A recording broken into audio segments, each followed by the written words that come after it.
Cream இல்லாம வீட்லயே சூப்பரான வெனிலா ஐஸ்கிரீம் எப்படி செய்யறதுன்னு பார்க்கலாம். ஒரு 10 பாதாம சுடுதண்ணி ஊத்தி ஒரு 15 நிமிஷம் ஊற வச்சுக்கோங்க. ஒரு பவுல்ல 1.5 டேபிள் ஸ்பூன் கார்ன்ஃபிளவர் மாவு, 1/4 கப் பால் சேர்த்து கலந்து எடுத்துக்கோங்க.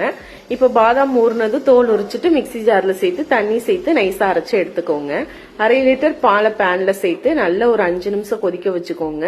5 நிமிஷம் கொதிச்சதுக்கு அப்புறமா கூட ஒரு 1/2 கப் அளவுக்கு சர்க்கரை, நம்ம மிக்ஸ் பண்ணி வச்சு அந்த கார்ன்ஃபிளவர் மாவு அது ஒரு தடவை நல்லா மிக்ஸ் பண்ணிட்டு சேர்த்துக்கோங்க. நல்லா கலந்து விட்டுட்டு நம்ம மிக்சியில அரைச்சு அந்த பாதாம் விழுது அதையும் சேர்த்து நல்லா கலந்து விட்டுட்டு ஸ்டவ் ஆஃப் பண்ணிட்டு ஆறுனதும் மிக்சி ஜார்ல சேர்த்து 1/4 கப் பால் பொடி, கொஞ்சம் வெனிலா எசன்ஸ் சேர்த்து நல்லா அரைச்சிட்டு ஒரு டிஃபன் பாக்ஸ்ல ஊத்தி ஃப்ரீசர்ல ஒரு 4 மணி நேரம் வச்சு எடுத்துட்டு மறுபடியும் அதை மிக்சி ஜார்ல சேர்த்து இன்னொரு முறை அரைச்சிட்டு மறுபடியும் ஃப்ரீசர்ல ஒரு 4 மணி நேரம் வச்சு எடுத்தீங்கன்னா சூப்பரா நல்ல சாஃப்டா கிரீமியான ஐஸ்கிரீம் ரெடி. ட்ரை பண்ணி பாருங்க.